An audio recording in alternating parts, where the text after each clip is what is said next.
lovers, I have the beautiful, the talented, one of my favorites, Miss Julianne Moore. How you doing? I'm doing well, thanks. How are you doing? I'm doing great. Yeah. I got to see you get your freak on in this movie. I mean, I don't want to spoil it for the audience, but there's some paddles, there's some spankings going on. There's some stuff, there's some weird stuff.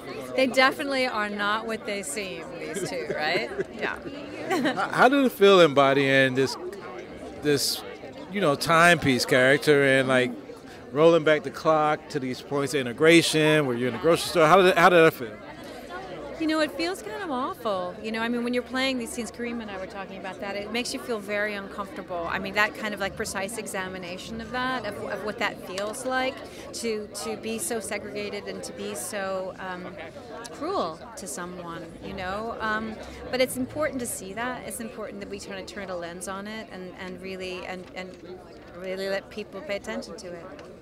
Most of us. I'm sorry, I gotta move along. Oh, okay. Right there. Can we get a shot right there? Wait. George, tomorrow.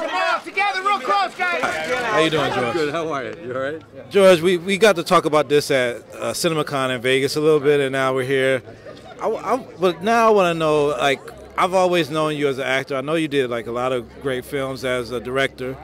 But what do you think you bring to your director role as an actor? Like, what carries over? Well, actors know what actors need, right? Directors in general are looking for results, right? So if I'm doing a scene with you and I need you to cry, I would go, and as a director, you'd come and go, and right about here is where I need you to cry. Well, that's not how you talk to actors, because actors deal with process. Right? How do you get to the point where you would cry? So the good news is when you're an actor directing, you actually can talk to actors by going, well, I think these are the moments that got you to this place, and then whatever happens, happens. And you sort of, it's easier when you're an actor to talk to actors. Yeah. And Karimah talked a little bit about the timing of this film and Charlottesville and everything that's happened now that you could foresee coming. How do you think 2017 America reacts to some of the elements of integration, strife, and everything else that went on in this film when they look at the climate of America today? The first thing you think of, and it's the most infuriating thing, is that when you say no one could have predicted 2017, of course we could.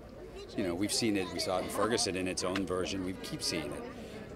You know, writing a story about dealing with building fences and scapegoating minorities and causing violence to minorities is not going to be something new, and it's not something that isn't in our history, and it's not something that's not going to be in our future.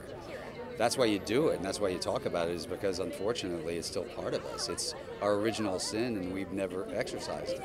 So we got to keep talking about it. Thank you for your time, George. David, thank you. It's really nice to see you. And that beautiful smile.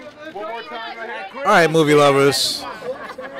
I have one of my friends and one of my favorites, Miss Karimah Westbrook. How you doing? Hi, I'm good. How are you? Good to see you. Looking gorgeous on the carpet. I like your look. Thank you. So, we did an in-depth interview on this movie. I hadn't had a chance to see the movie, and now I've seen the movie and know your character and what's going on. This is your first time seeing the movie in full, is it? I've seen it. I've seen it. I saw it in Toronto at the Toronto International Film Festival. Yeah. First, like, I mean, knowing George Clooney as an actor, to know him as a director, like, how do you describe that style, and what does he bring to the director from his actorship? I don't know if that's a word. No, I understand. I understand what you mean. With George being an actor and a director, I feel like he communicates effectively. Like, he knows, he's like an actor's director. He knows exactly what to say. He's kind of intuitive in a sense where he knows if the room needs to be quiet, because an actor probably needs the room to be quiet. You don't have to say anything. He's like already like 10 steps ahead of you. So he was great. Yeah. Great experience with him as a director. Now with this movie and another movie that's, I mean, it's not the same thing, but Get Out, they both examine kind of like the black plight in white suburbs a little bit. How do you feel about that theme being explored in film, in modern film, and I mean, and what are your feelings on the depiction of the Myers family, which was really a historic family? Yeah, I think that it's great in the sense that, you know, art imitates life, and I feel like this is realities that are being showcased here. I'm very happy that the aspect of the Myers family was added to this film, because I feel like it's so interesting. When George created the film, we didn't know that things were be changing so of course racism has always exists, but as far as like who's in office and the event like Charlottesville, you know, he didn't really know that all those things were going to take place. But so I feel like the film is great in the sense that when people see it, they can say, wow, it's the 1950s and all of that was happening, and really kind of look at what's happening now and say, well, how much has actually changed, you know? So, you know, adding that storyline, the Myers, to help reveal those times in the 1950s, I feel like it definitely had his place. You know, it definitely had a cause of being there. So I'm happy that he did, because again, it brings to light the story of the Myers, which a lot of people didn't know about. And I'm having these interviews and, you know, letting people know she was known as the Rosa Parks of the North. That's huge, you know, because you never really associated slavery with the North. It was always more southern states. So to know that their experience was in Levittown, Pennsylvania, you know, it's very eye-opening. Yeah. And one more question, like, I know we always watch films with like 20/20 hindsight. So when you do that scene in the grocery store, how do you think you would have handled it as Karimah today, as opposed to how Miss Myers handled it in the grocery store, kind of like dignified and walked away?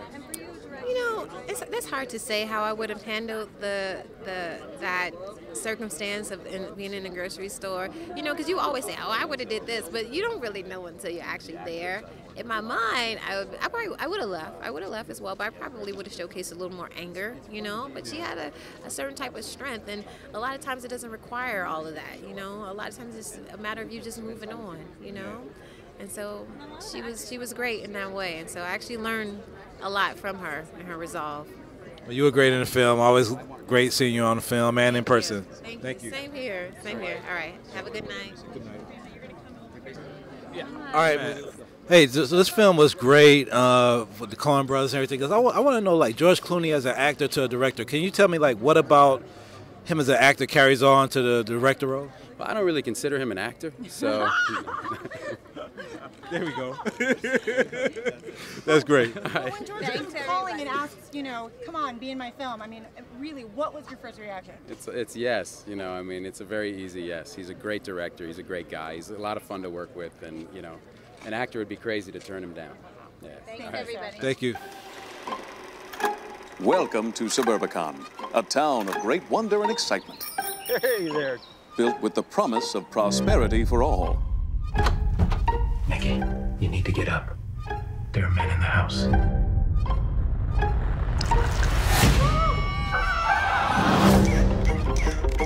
Son, there's something I have to tell you.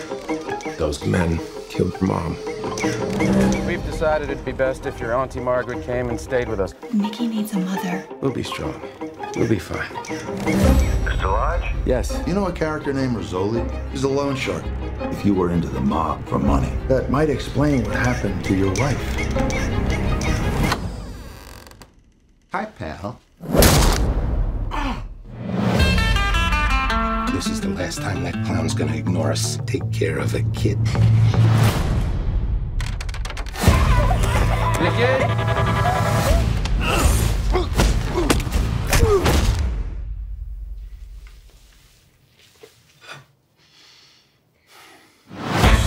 These animals took everything from us. I have to make decisions like what's best for the family.